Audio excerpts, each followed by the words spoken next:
Centre దగ్గర ఉండాలని ఆదేశాలు జారీ చేశారు. ఉదయం 7 గంటల నుంచే కౌంటింగ్ సెంటర్ వద్ద నేతలందరూ ఉన్నారు.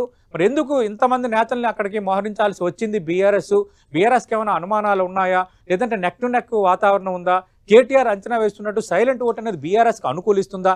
వీటన్నిటికీ సమాధానం మనకు ఒక గంట 2 గంటల్లో తేలిపోబోతుంది. ఈ అనుమానాలన్నీ పటాపంచలు అవ్వాలంటే ఒక గంటన్నరలో మనకి తేలిపోబోతుంది. రైట్, ఏం చెప్తారు పాపారావు గారు? జూబ్లీహిల్స్కి సంబంధించి కొంత ట్రెండ్ మనం చూస్తే పోస్టల్ బ్యాలెట్లో కొంత లీడ్ అక్కడ కాంగ్రెస్ అభ్యర్థి కనబరుస్తున్నారు. అంటే పోస్టల్ బ్యాలెట్లో నేను అనుకోవటం హోమ్ ఓట్ కూడా ఉంది. ఇళ్లకొచ్చి ఓట్లు కొంతమంది వృద్ధులు, బాగా కదలలేని వాళ్ళు, వృద్ధులు, వాళ్ళ ఓట్లు ఇళ్లకెళ్ళి వేయించుకున్నారు. అది మేము ఉండే ఫ్లాట్స్లో కూడా ఒక ఓటు అలాగే పడినట్టుంది. కాబట్టి ఆ పోస్టల్ బ్యాలెట్స్ అనే దానిలో ఒట్టి ఎంప్లాయీసే కాదు, జనరల్గా పోస్టల్ బ్యాలెట్ ఆ రోజు అటెండ్ కాలేని వాళ్ళు, ఎవరైతే డ్యూటీలో ఉండి లేకపోతే అట్లా అటెండ్ కాలేని వాళ్ళు వేస్తారు. కాకుండా ఈ హోమ్ ఓట్ కూడా ఉంది. కాబట్టి ఈ బ్యాలెన్స్ టిల్ట్ అవుద్ది. ఎంప్లాయీస్ ఓటుగా చూడలేము దాన్ని. కేవలం మామూలుగా అయితే ఎంప్లాయీస్ ఓటుగా చూస్తాం. మామూలు ఇప్పుడు హోమ్ ఓటు మరి కొత్తగా వచ్చింది అనుకుంటున్నాను, అది ఇంతకుముందు నేను వినలేదు. కాబట్టి ఇది జనరల్ ఓటర్ ఉన్నాడు, హోమ్ ఓట్లో జనరల్ ఓటర్ ఉన్నాడు, ఇంట్లో వాళ్ళ ఇన్ఫ్లుయెన్స్ అన్ని పనిచేస్తాయి హోమ్ ఓట్లో. సో కాబట్టి దాన్ని పెద్ద నేను పరిగణలోకి తీసుకోవట్లేదు. అది కూడా 101 హోమ్ మొత్తం ఓట్లు పోలని అన్నారు. దానిలో స్ప్లిట్ చెప్పలా, ఎవరికైనా వచ్చినాయని చెప్పలేదు, రాలేదు. రెండోది ఏంటంటే ఇక్కడ మీకు వీళ్ళంతా టీఆర్ఎస్ వాళ్ళు ఎక్కువ మంది అక్కడ మోహరించి పోలింగ్ అది కౌంటింగ్ దగ్గర అట్లా ఉన్నారంటే బహుశా మొన్నటి ఎక్స్పీరియన్స్ 11th వాళ్ళు కొంత ఓవర్వెల్మ్ అయ్యారు. చాలా చోట్ల వాళ్ళ ఏజెంట్లు పనిచేయలేని స్థితి, వాళ్ళ ఏజెంట్లు అది చేశారనేది వీటి ఆ రోజు చాలా జరిగినాయి. నేను కొన్ని ఉరికే చూపించడం కాదు, కొన్ని ఇబ్బందికరమైనవి. ఆమె ధర్నాకు కూర్చోవలసి రావటం, సునీత గారు యూసఫ్ కూడా అమరావతి స్కూల్ దగ్గర ఎక్కడో ఆమె ధర్నాకు కూర్చున్నారు, నేల మీద కూర్చొని ఆమె ఇట్లా కొంత గొడవలుగా పేపర్లో ఫోటోలతో సహా ఎవిడెన్స్ చాలా వచ్చింది. కాబట్టి ఆ రోజు ఉన్నటువంటి ఓవర్వెల్మింగ్ గా వాళ్ళు కాంగ్రెస్ వాళ్ళు వీళ్ళని ఇది చేయడంతో మళ్ళీ ఈ రోజు కొంచెం జాగ్రత్తగా ఉందాం అనేది కావచ్చు. కౌంటింగ్ లో ఏం జరగదు నేను అనుకుంటాను. రైట్, ఎన్డీఏ 78 స్థానాల్లో లీడ్ లో ఉంది బీహార్ లో, అలాగే మహాగఠబంధన్ 57 స్థానాల్లో ఉంది, ఇతరులు 5 స్థానాల్లో ఉన్నారు. పెంటపాటి పుల్లారావు గారు, జూబ్లీహిల్స్ అనేది ఒక్క అసెంబ్లీ స్థానమే, అది మాగంటి గోపీనాథ్ మరణంతో జరుగుతున్న ఉప ఎన్నిక.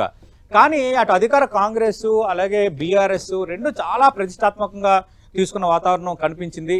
ఈ ఒక్క ఎన్నికతో ఇంపాక్ట్ ఉంటుందా అన్నది ఎలా అర్థం చేసుకోవాలి? ఒకవేళ జూబ్లీహిల్స్ ఫలితం ఇంపాక్ట్ ఎలా ఉండొచ్చు? కాంగ్రెస్ గెలిస్తే ఇంపాక్ట్ ఎలా ఉండొచ్చు, లేదంటే బీఆర్ఎస్ తీసుకుంటే తెలంగాణలో రాజకీయ పరిణామాలు ఏమైనా చేంజ్ అవుతాయా?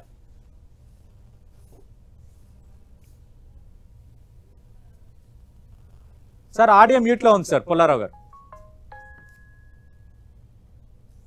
అందరూ కాంగ్రెస్ గెలుస్తాదని ఎందుకు అనుకుంటున్నామంటే సిటీ సీటు అక్కడే ఉన్నది, అక్కడే మంత్రులు ఉన్నారు, అక్కడే కాంగ్రెస్ లీడర్స్ ఉన్నారు, మెల్లిగా టచ్ చేయొచ్చు అని ఆ అడ్వాంటేజ్ ఉన్నది, తప్పకుండా ఉన్నది అడ్వాంటేజ్. ఇన్కమ్ మంచిది, ఎక్కడో దూరం ఉంటే ఎక్కడో సీట్ ఉంటే మంత్రులు. సో అందువల్ల అది పెద్ద ఇంపాక్ట్ వస్తుంది చీఫ్ మినిస్టర్ రేవంత్ రెడ్డికి. ఎందుకంటే సిటీలో ఫస్ట్ టైం కాంగ్రెస్ సీట్ గెలిచింది, నా ప్రభుత్వాలు చాలా ఆనందపడుతున్నారు, 6 గ్యారెంటీలు 3 గ్యారెంటీలు ఏం పట్టించుకోవట్లేదు అని తప్పకుండా ఆయనకి హైకమాండ్తో ఇంకా బలం పెరుగుతారు. ఆ పక్కన ఇంకో కను కూడా బీహార్ మీద ఇయ్యారు. బీహార్ ఎన్నికల రిజల్ట్ కూడా తెలంగాణ ప్రభుత్వం ముఖ్యమంత్రి మీద కూడా పెద్ద ఇంపాక్ట్ ఉంటుంది, పెద్ద ఇంపాక్ట్.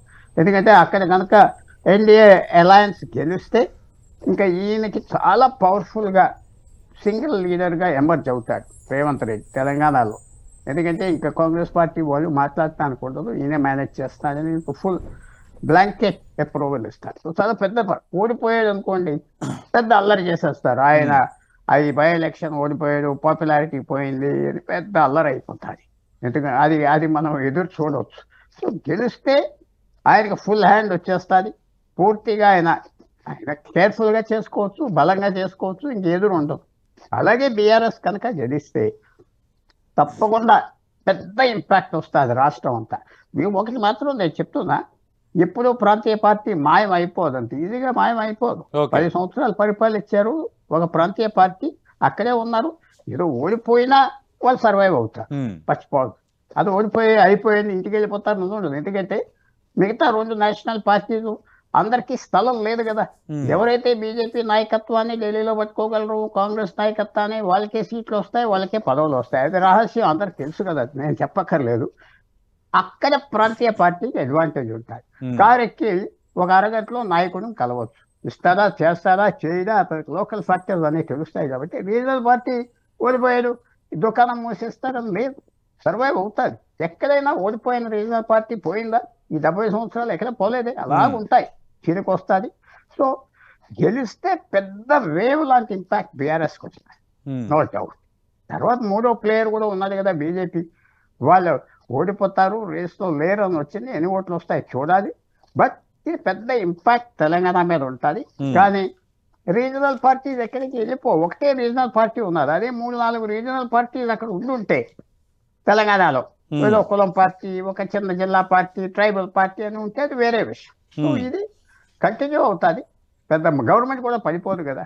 నవీన్ యాదవ్ ఓడిపోయినా పడిపోదు, గెలిచినా ఏం అవ్వదు. సో స్టెబిలిటీ ఉంటుంది, కానీ ఎంత బలంతో వెళ్తాడు ముఖ్యమంత్రి. ఓకే.